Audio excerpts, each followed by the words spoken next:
मैं अपने परम आदरणीय प्राइम मिनिस्टर मोदी जी का बहुत बहुत धन्यवाद देता हूं, जिन्होंने आज्ञा दी कि हमारे 15 साल से 18 साल तक के बच्चों का वैक्सीनेशन किया जाएगा। ये बहुत बड़ा उचित कदम है। इसलिए उचित कदम है कि 15 से 18 साल तक के बच्चे बहुत ज़्यादा आपस में मिलते हैं, उनके ग्रुप्स होते हैं। दूसरा इसका एक पहलू ये भी है कि 15 और 18 साल के बच्चे हाई स्कूल और 12वीं में होते हैं, वो विदेशों में भी अपनी पढ़ाई को अप्लाई करते हैं। तो आज की तारीख में अगर विदेश में जाएंगे, बहुत से कंट्रीज़ में जहाँ की बूस्टर डोज लग चुकी है, उन कंट्रीज़ में उनको जाने के लिए इम्यूनाइजेशन होना बहुत ज़रूरी है, नहीं वो कंट्री उनको पढ़ने के लिए नहीं लेंगे।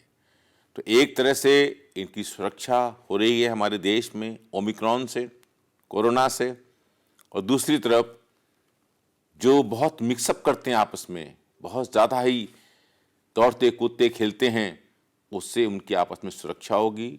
और तीसरे उनके कैरियर में बहुत ज़्यादा उठाव आएगा, कोई रुकाव नहीं आएगा। साथ में ही हमारे आदरणीय प्राइम मिनिस्टर साहब ने जो आज्ञा दी देश को कि 60 साल से ऊपर के लोगों को जिनको की कोमॉर्बिडिटी है, उनको हम बूस्टर डोज देंगे। ये बहुत बड़ा अहम फैसला है। हेल्थ वर्कर को बूस्टर डोज देंगे, बहुत ज़रूरी है, क्योंकि दुनिया के अब बहुत से विकासशील देश ऑलरेडी बूस्टर डोज दे चुके हैं इन लोगों को। इसलिए ये कदम बड़ा सराहनीय है। मैं इसकी पूरी सराहना करता हूं और आप सभी से उम्मीद करता हूं इस आज्ञा का पालन करें। हम सब लोग जो 60 साल से ऊपर के हैं, जिनको कोमॉर्बिडिटी है, अपने डॉक्टर से सलाह लेकर के बूस्टर डोज लें और जो भी प्रक्रिया इसकी सरकार ने कही है उसको पालन करें।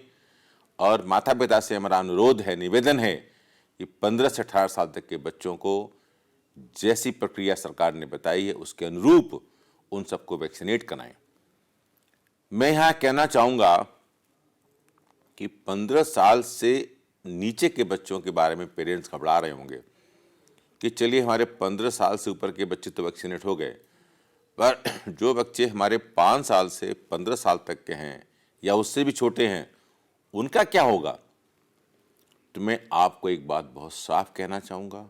ये बात मैसेज मैं सारे पेरेंट्स को दे रहा हूँ, सारी फैमिली को दे रहा हूँ, सारे समाज को दे रहा हूँ कि अभी कुछ ही ऐसे कंट्री हैं, जैसे एग्ज़ाम्पल ले लीजिए आप, अमेरिका है, कनाडा है, इंग्लैंड है, कुछ और कंट्रीज़ हैं जिनमें 5 साल से ऊपर के बच्चे को भी वैक्सीन दे दिया गया है। वो वैक्सीन जो है उसका नाम है मैसेंजर आरएनए वैक्सीन। उसकी स्टडी हो चुकी है कि वो वैक्सीन कोई नुकसान नहीं पैदा कर रहा है इस एज ग्रुप के बच्चों का, इसलिए उन सबको ये वैक्सीन दिया जा रहा है।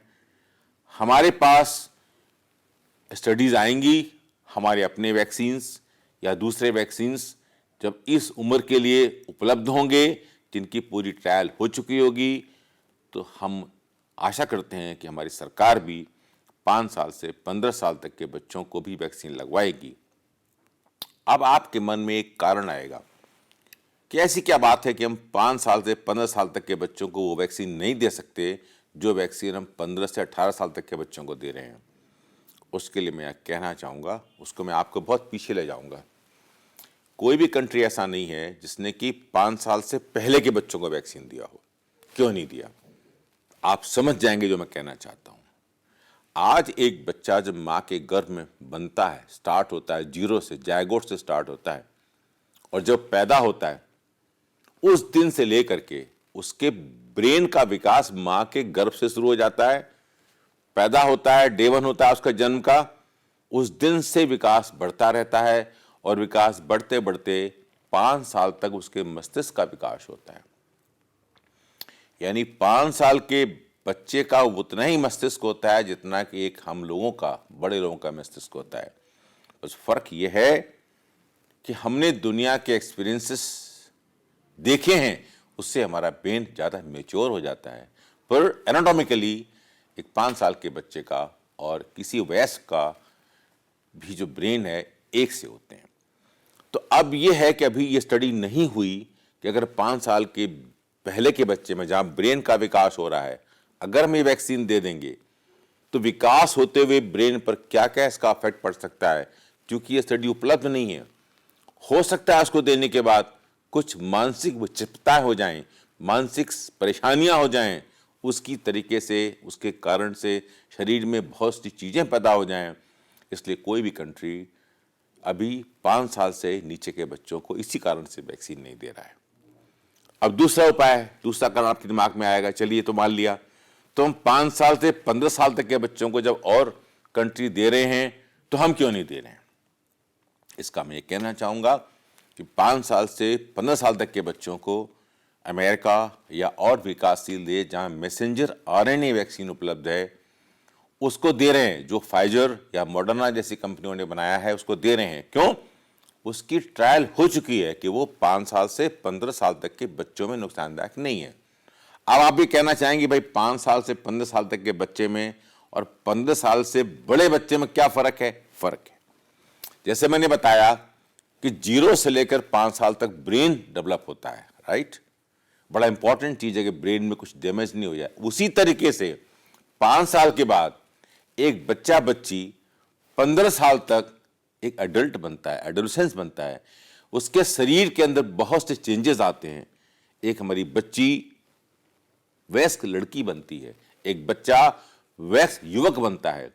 इतने ज्यादा शारीरिक चेंजेस आते हैं, इतनी ज्यादा ग्रोथ होती है। और सबसे इंपॉर्टेंट बात यह है कि इस उम्र के अंदर रिप्रोडक्टिव सिस्टम हमारी बच्चियों के, हमारे बेटों के स्टार्ट होके डेवलप होते हैं, ग्रोथ होते हैं। यदि अभी हमारी रिसर्च, हमारे जो वैक्सीन उपलब्ध है हमारे कंट्री में, उनकी रिसर्च रिप्रोडक्टिव सिस्टम के डेवलपमेंट में नहीं हुई है, इसका मतलब यह हुआ कि अगर मान लो हमने वैक्सीन इस एज में दे दिया और रिप्रोडक्टिव एज ग्रुप के अंदर जब उनके जो बच्ची है उसका ओवा होता है, मेल का बच्चे का स्पर्म होता है, दोनों मिलकर जागोट बनते हैं।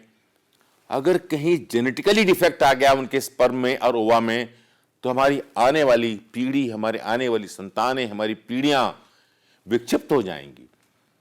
जैसा कि आपने देखा होगा हिरोशिमा या जापान में जो है न्यूक्लियर बम्बार्डिंग हुआ, और जहां भी न्यूक्लियर विस्फोट हो जाता है वहां के कई पीढ़ियों से बच्चे विक्षिप्त निकलते हैं। किसी के हाथ नहीं होते, किसी के पैर नहीं होते, किसी की आंख टेढ़ी होती है, दिमाग नहीं होता।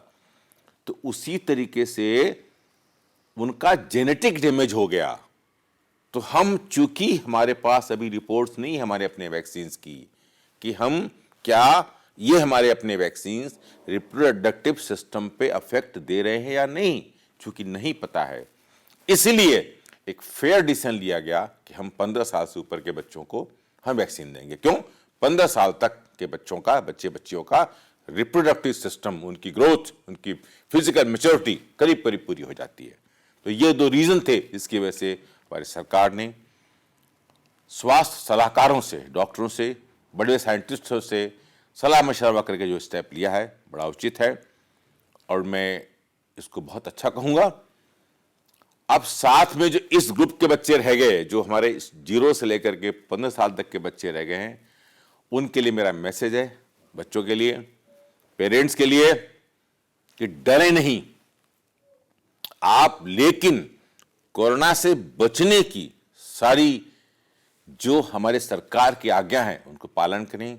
मास्क पहने, हाथ धोएं, डिस्टेंसिंग रखें, अननेसेसरी भीड़ में नहीं जाएं, भीड़ पैदा नहीं करें, भीड़ से दूर रहें। ऐसा हम करेंगे और पेरेंट्स और गार्जियन फुल्ली वैक्सीनेट हों, ऐसा हम करेंगे तो हमारे ये बच्चे सारे स्वस्थ रहेंगे, हमारा परिवार, हमारा समाज स्वस्थ रहेगा और हम कोरोना से, जो ओमिक्रॉन इसका जो वेरिएंट आया है, उसको हम तरीके से निकाल ले जाएंगे। हमें कोई चिंता नहीं होगी अगर हम कोरोना की सारी आज्ञाओं का, हमारे सारे कानूनों का हम पालन करते रहेंगे। मेरी आप सबसे अनुरोध है कि 15 साल तक के बच्चों का टीका लगवाएं, 60 साल से ऊपर के बुजुर्गों का, बड़े लोगों का, सीनियर सिटीजन का जो है डॉक्टरों की सलाह लेकर के उनको बूस्टर डोज दें और बाकी सारे लोग कोरोना का पालन करें, 2 गज दूरी रखें, हाथ बार बार साफ करें और मास्क लगाएं। ये मेरा आप सभी लोगों को और खास तौर से इस नए वर्ष के उपलक्ष्य में मैं आप सबको शुभकामनाएं देता हूं और आप सबको गुड विश करता हूं कि हमारी इस तरह की कोविड रोकने की गतिविधियों का पूर्ण रूप से पालन करें।